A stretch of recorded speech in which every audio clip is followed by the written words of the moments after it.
এই হ্যাকড হওয়া টুইটারে শুধু একটি লাইন আসছে প্রস্টিটিউট। এখন যখন তিনি টুইটটা করেছেন 7 ঘন্টা থাকার পরে তাদের মনে হলো যে না, এটা একটু হ্যাক হয়েছে।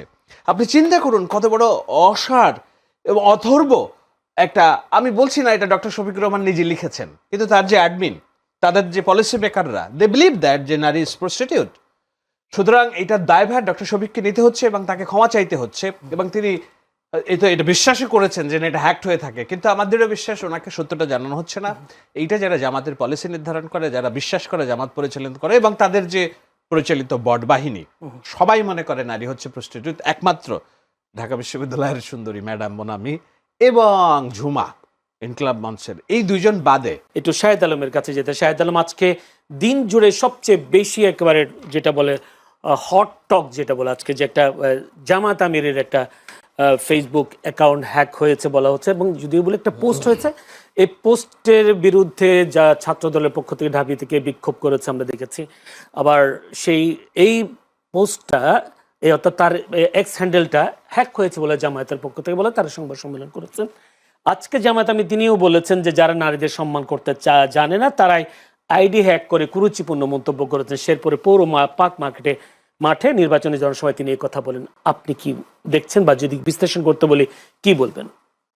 আমার মনে হয় আমি এটা বলবো, তবে তার আগে এটা ব্যাখ্যাটা মামুন রাসেল যদি আগে দেয় তাহলে শুনতে সুবিধা হবে। আমি বলার চেয়ে রাসেলের কাছে আমি একজন সাংবাদিক, আপনি কি মনে করেন আসলে জামায়াতের এই কথা, জামায়াতের আমিরের বক্তব্যকে আপনি কিভাবে দেখছেন? আমি তারপর ওনার কাছে যাবো। একদমই ধরেন একটা ব্লান্ডার, কমপ্লিটলি ব্লান্ডার, এবং একটা মিথ্যাকে ঢাকার জন্য আরো 10টা মিথ্যা সামনে হাজির করা, সেভাবেই আমি দেখি। কোনটা মিথ্যা কোনটা? এই যে জামায়াতের আমিরের এক্সে যে হ্যাকড হয়েছে, এটা একটা ডাহা মিথ্যা কথা। তারা একটা প্রেজেন্টেশন দিয়ে বোঝানোর চেষ্টা করেছে।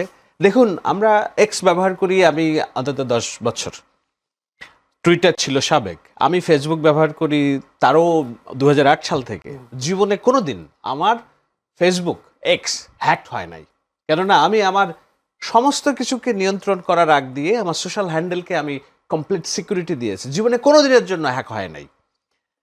তো প্রশ্ন আসতে পারে যে আপনার সোশ্যাল এই গরম সময়ে যদি আপনার সোশ্যাল হ্যাকড হয়, আপনি যদি আপনার সোশ্যাল মুখপাত্রকে সুরক্ষা না দিতে পারেন, তাহলে আপনি কিসের নেতৃত্ব দেওয়ার কাজ করছেন, তাই না? এটা কমপ্লিটলি একটা মিথ্যা কথা। এই কারণে যে আপনার যদি এক্স হ্যাক হয় তাহলে আপনাকে ন্যূনতম 2 দিন থেকে 7 দিন পর্যন্ত অপেক্ষা করা লাগতে পারে এটাকে রিকভার করার জন্য, প্রথম কথা। দ্বিতীয় কথা হচ্ছে, যখন আপনি টুইটারকে ইমেইল করবেন যে না আমার এটা হ্যাক হয়েছে, আমার এইটার অন্য কেউ চেষ্টা করছে, তারা একটা ফিরতি ইমেইল পাঠাবে আপনাকে, একটা ওটিটি পাঠাবে আপনাকে, যে ওটিটি পাঠাবে এবং আপনি রিয়েল এটার মালিক কিনা সেটা তারা ক্রস ভেরিফিকেশন করবে, চেক করবে, দেন আপনি এটা পাবেন। ইটস নট লাইক যে একটা ফিশি ইমেইলে দিয়ে দিলাম আর 11 জানুয়ারি না কত জানুয়ারি মনে হয় যে ফিশি ইমেইলটা আসছে, আপনি আজকে খুললেন, এটা হ্যাকড হয়ে গেল। মোদ্দা কথা হলো, যার মনে যা ফাল দিয়ে ওঠে তা। জামায়াতের আগের দিন এক নেতা বলছেন যে ঢাকা বিশ্ববিদ্যালয় ডাকসুর আগে বেশ্যাখানা ছিল। সাংবাদিক নুরুল কবির অভিযোগ করেছেন যে আমার মা মরে যেয়ে ভালো হয়েছে, কেননা আমার মৃত মাকেও বেশ্যা বলে গালি দেয় এই জামায়াত ইসলামের কর্মী সমর্থকরা। শফিকুল ইসলাম মাসুদ একটা পোস্ট শেয়ার করেছেন ওই টুইটারের স্ক্রিনশট নিয়ে, জামায়াত নেতা, যে আমিরে জামায়াতের সাথে আমি সম্পূর্ণভাবে একমত, আমাদের বেশি বাড়াবাড়ি করার দরকার নাই, ঘটনার পরম্পরাগুলো দেখেন। এবং আল জাজিরাতে যে সাক্ষাৎকার দিয়েছেন আমিরে জামায়াত, তার একটা লাইন বাইরে তিনি ওই টুইটারে আসে নাই, শুধু একটা শব্দ এসছে, it's another form of prostitution. অর্থাৎ নারীকে জামায়াত ইসলামী মনে করে যারা প্রস্টিটিউট, যারা বাইরে আসে কাজ করতে, তার মনে এইটা, সুতরাং ফাল দিয়ে উঠবে এটাই।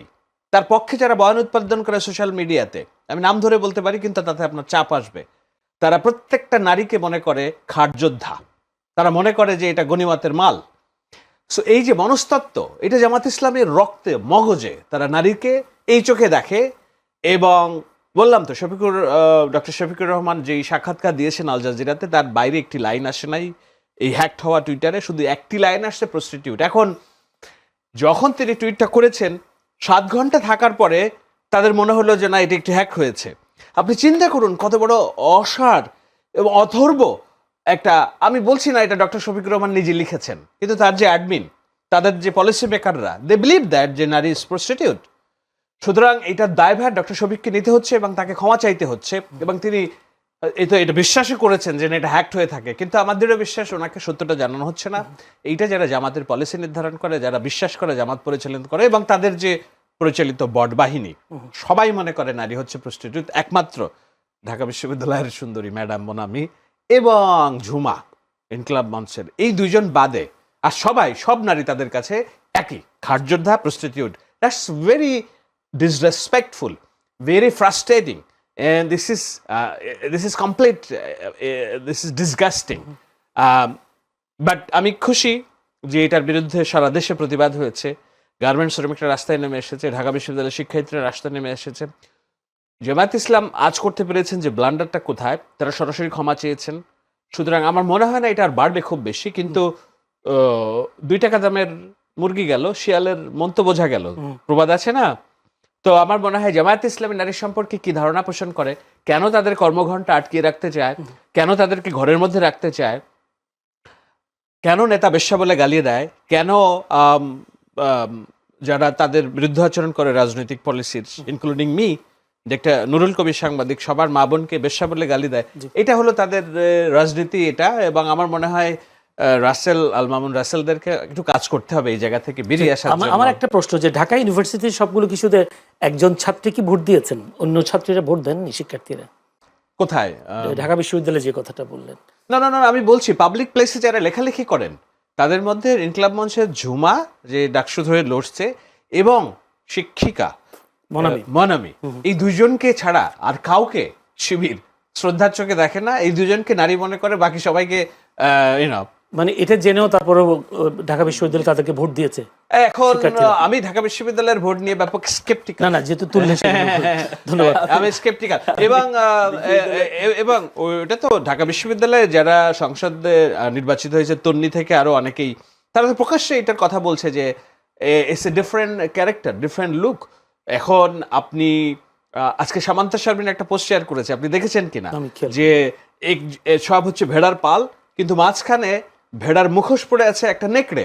তো সে বলছে যে আসলে আমরা সবাই মনে করেছি এটা নিষ্পাপ ভেড়া, কিন্তু ভেড়ার ভিতরে নেকড়ে দাঁড়িয়েছে। মিন করেছে জামায়াত ইসলামিক শিবিরকে যে এরা যে ভালো মানুষই নিয়ে এসেছে সামনে, আসলে এরা ভালো মানুষ না, যখন সময় আসবে এদের নেকড়ে চেহারাটা বেরিয়ে আসবে। এবং সেটা নির্বাচনের আগে একটু বেরিয়ে আসছে মনে হয়, মানে তারা অসচেতন ভাবে বের করেছে।